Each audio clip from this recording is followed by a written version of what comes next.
हर district की तरह रामबन भी डिस्ट्रिक्ट जो है ड्रग्स के ऊपर काम कर रहा है और हम समझते हैं कि ये हमारी कानूनी जिम्मेवारी के साथ साथ एक सामाजिक रिस्पॉन्सिबिलिटी भी हम सबकी बनती है और इस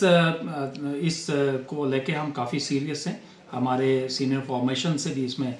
वक्तन फ़ौक्तन हमें डायरेक्शंस आती रहती हैं और यहाँ पे हमारे सामाजिक कारकुन जो हैं वो भी हमें कई बार इस बारे में हमें बात करते रहते हैं। इसलिए हमारी दायित्व थोड़ा ज़्यादा बढ़ जाता है, हमारा फ़राइज़ थोड़े से बढ़ जाते हैं और इनको हमारे ऊपर लोगों की उम्मीदें भी बढ़ जाती हैं। इसलिए ये सारा कुछ करने के लिए हमारे लोग जो है मेहनत करते हैं। ये चीज़ है कि नेशनल हाईवे के ऊपर ड्रग्स का ट्रैफिकिंग ज़रूर होती है, लेकिन कुछ उसमें दुश्वारियाँ भी है, लेकिन फिर भी हम अच्छी इंट लेके केसेस को रजिस्टर करते हैं और उसके ऊपर एक्शन लिया जाता है। इस साल भी हमारे 41 केसेस रजिस्टर हुए हैं ड्रग्स के ऊपर और जिसमें चरस के 15 केस हैं, चिट्टा और पापी स्ट्रा के 11 केस हैं और कैश इसमें रिकवर हुआ है 1,76,000 और 20 व्हीकल्स भी इसमें सीज हुई हैं। इस साल चूँकि इलेक्शंस थे और इलेक्शंस के 2 इलेक्शन हुए हैं तो उसके कारण थोड़ा सा फ़र्क पड़ा है, लेकिन हमारे जैसे ही इलेक्शन ख़त्म है उसके बाद हमारी इंटेंसिटी इसके ऊपर ज़रूर बढ़ी है और हम डे नाइट इसके ऊपर काम कर रहे हैं। जितने भी हमारे रास्ते में नाके लगे, जो भी पुलिस स्टेशन हमारे साथ हैं, सबको स्ट्रिक्ट हिदायत हैं ड्रग्स के ऊपर, नशे के ऊपर ज़ीरो टॉलरेंस पॉलिसी जो हमारे पुलिस हेडक्वार्टर ने दी है, जिसको एंडोर्स किया हमारे ZPHQ, RPHQ ने और डिस्ट्रिक्ट पुलिस ने, इसके हमारी एकदम ज़ीरो टॉलरेंस पॉलिसी है और इसी पॉलिसी के ऊपर हम अभी तक काम कर रहे हैं। अभी तक जो प्रॉपर्टी सीज करने का और NDPS एक्ट के अंदर बंद करने का वो कार्रवाई हुई है। एक केस मेरे होते हुए अभी कुछ महीना पहले एक NDPS एक्ट में हमने एक बंदे को PSA लगा के जेल भेज दिया है। बाकी 7-8 लोगों के ऊपर हम काम कर रहे हैं और हम वेट कर रहे हैं कि वो कुछ थोड़ा बहुत, क्योंकि हम कह रहे हैं कि पूरा अभी केस वो फुली प्रिपेयर्ड नहीं है। प्रिपेयर्ड होने के बाद उन लोगों को भी जेल जाना पड़ेगा, क्योंकि इसमें किसी किस्म का समझौता हो ही नहीं सकता है।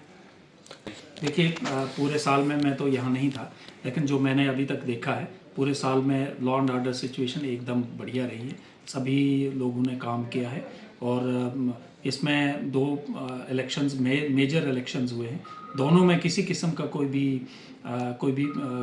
ऐसा काम नहीं हुआ है जो लॉ ब्रेक करके हमें उसके ऊपर FIRs रजिस्टर करनी हुई। छोटे मोटे बहसबाजी होती है, वही हुई है। उसके अलावा यात्रा भी इस साल भी सक्सेसफुल हर साल की तरह रही है और हमें उम्मीद है कि अगले आने वाले साल में भी जो हमने ट्रेंड सेट किए हैं पीछे से, लोगों को समझाना, उनके साथ बात करना और उनकी प्रॉब्लम्स को, जैसे ही प्रॉब्लम इरप्ट होती है उसी को वहीं पे दबा देना। और मुझे लगता है जो हमारे पुलिस के ऑफिसर्स फील्ड में जाके लोगों के साथ बात करते हैं, समाज के कारकुन को सभी को साथ लेके आगे बढ़ते हैं, तो मुझे लगता है उसका एक अच्छा इम्पैक्ट होने जा रहा है और उस इम्पैक्ट को हम कैरी करेंगे अगले आने वाले साल के लिए। पुलिस हमेशा की तरह कैप के अंदर हमारे यूथ को हम उनकी पॉजिटिव एनर्जी को एक डायरेक्शन देने के लिए हमेशा काम करते आ रहे हैं और अगले साल भी उसमें हम काम करते रहेंगे, जिसमें हम स्पोर्ट्स एक्टिविटीज़ कराते हैं, जिसमें उनके टैलेंट को उजागर करने के लिए तरह तरह की एक्टिविटीज़ करते हैं। वो इस साल भी हुई है, वो आने वाले साल में भी होंगी और उसके अलावा लोगों के साथ हमारा हर महीने हर पुलिस स्टेशन में एक संवाद होता है जिसमें लोग हमारे साथ रहते हैं, जिसको हमने पुलिस थाना दिवस का नाम दे के रखा हुआ। थाना दिवस में लोगों की जो भी प्रॉब्लम होती है, ख्वाह वो हमारी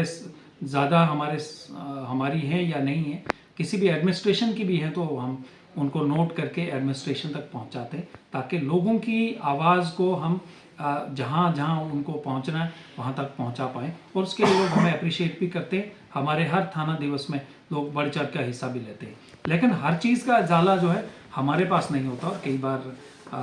हम भी बाकी एडमिनिस्ट्रेशन को या जहाँ जहाँ तक उनकी डिमांडें होती वहाँ तक पहुँचाने में कामयाब होते हैं, लेकिन लोग फिर भी हमारे उसको अप्रिशिएट करते हैं। ये सिलसिला आगे भी जारी रहेगा। Thank you.